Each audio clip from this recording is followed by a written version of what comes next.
Hey everybody, welcome back to the channel. Got an exciting one here for you today. It is officially Layout Update 1 for the Fremo build series.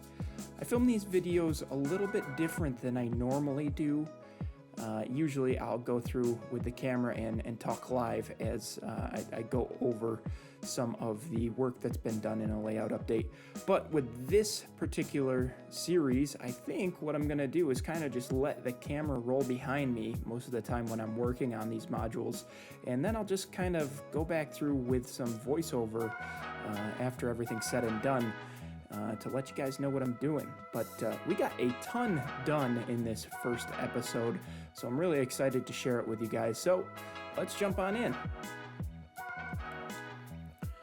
All right, so the first order of business for today's episode was actually just a little bit of modification to the leg design that we previously created. Now, the legs that we have, they're great. They're spectacular.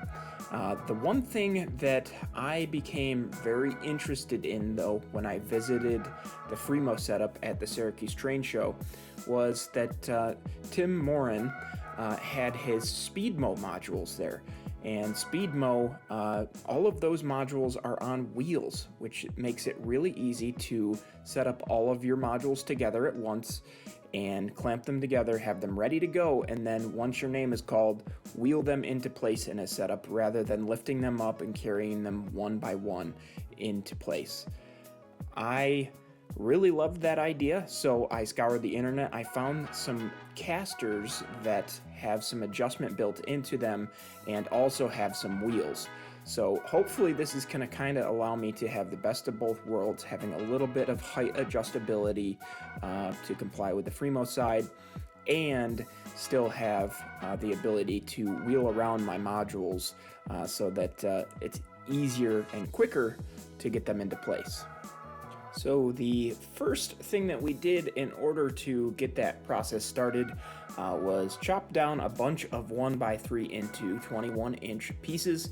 And now what I'm doing in this cut is going through and gluing a few of those pieces into L-girder sections for the casters to be mounted to, and then mounted to the legs themselves.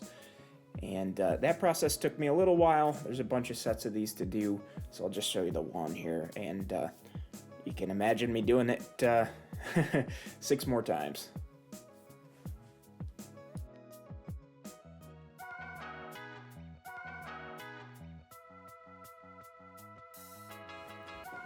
So with all of the L-girders now assembled, it was time to go ahead and mount the casters themselves onto the L-girders before mounting them on the legs.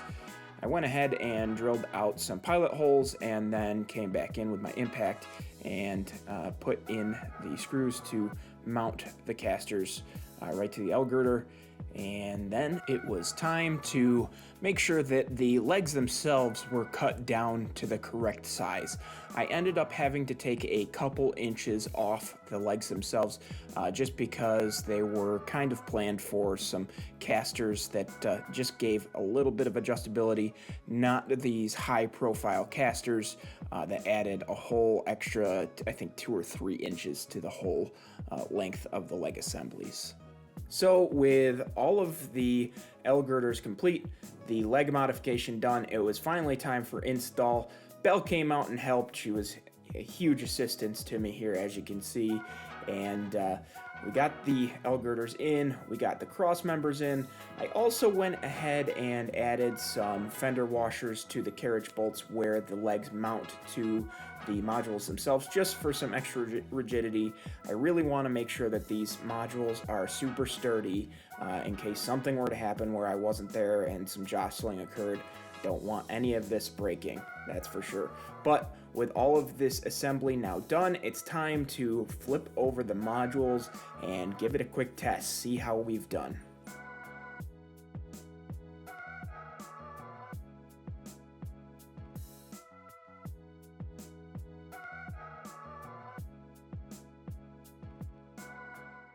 So 1 step forward and 2 steps back, right? Unfortunately, I made the mistake of going a little too quickly with the leg assembly portion after that first test fit piece, and I messed up pretty much all of the legs and put them together in the wrong pattern. So I had to go back through and reassemble them correctly so that they would line up with the holes that are already drilled into the modules themselves. Once that was done, though, it was quickly back on to more actual progress. We ended up getting the 1/4-inch plywood supports laid in underneath the modules. I'm going to be using tortoise switch machines for the modules, and I needed something more rigid in order to be able to support the tortoises. So we're putting in this 1/4-inch ply just to have something solid for those to grab onto. So you'll also notice that there's a horizontal piece sitting underneath the area where Tonawanda Creek is going to be. That piece of plywood will end up being the base of the creek itself, and it's kind of just giving me a base to the creek where I know I can cut down to and have that flat surface. So with all of the structural work, so to speak, out of the way, it was time to jump into some of the more fun stuff. And I decided, since this is such a small layout, I think I'm actually just going to print out my entire track plan 1-to-1 and basically use that as my reference as I'm working along. So I got it all printed out and started test fitting it onto the first module. Started out just by marking the center lines right at 12 inches on either side of the module, and then I got my track plan taped together in the orientation that it needs to be. And then once that was done, I kind of cut away the excess paper so that I was left with just the area of the track plan that I needed itself. So the next challenge after the track plan was all cut out actually ended up being kind of trying to outline where the creek scene's going to be. You can see I'm working with a couple of different colored markers in this part of the scene.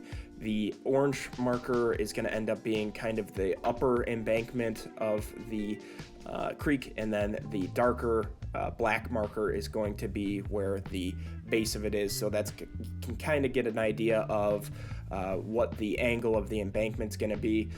There's a couple of specific challenges that I'm kind of having to work through with this. The first is that the actual prototype creek kind of does wind through this little section. It's not a straight through creek in this particular area, so I'm gonna try to match the winding nature as best I can. And the other thing is I've got to be able to make sure that where the bridge sits, that the width of the creek is right for the abutments to sit in correctly.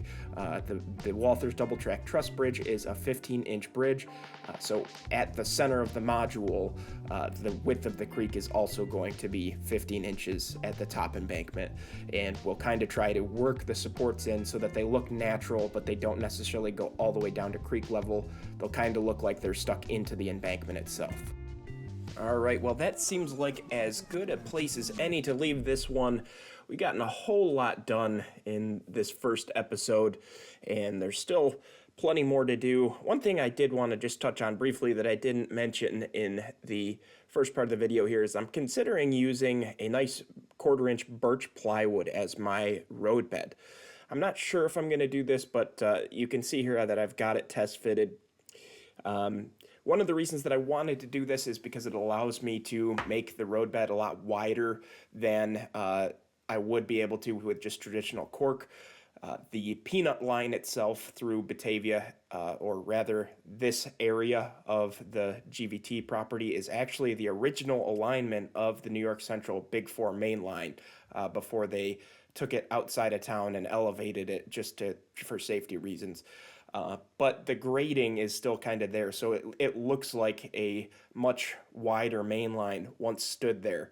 And I think by going to this plywood road bed, I'll be able to do that. And nice benefit, I get a lot more rigidity out of it at the ends of the modules where everybody's all concerned about all the ski sloping. In theory, this should resolve a lot of those issues as long as I treat the plywood properly with a coat of varathane or some paint just to waterproof it. We'll see how it ends up, but Anyway, guys, thank you so much for watching. I really appreciate everybody sticking around here all the way to the end.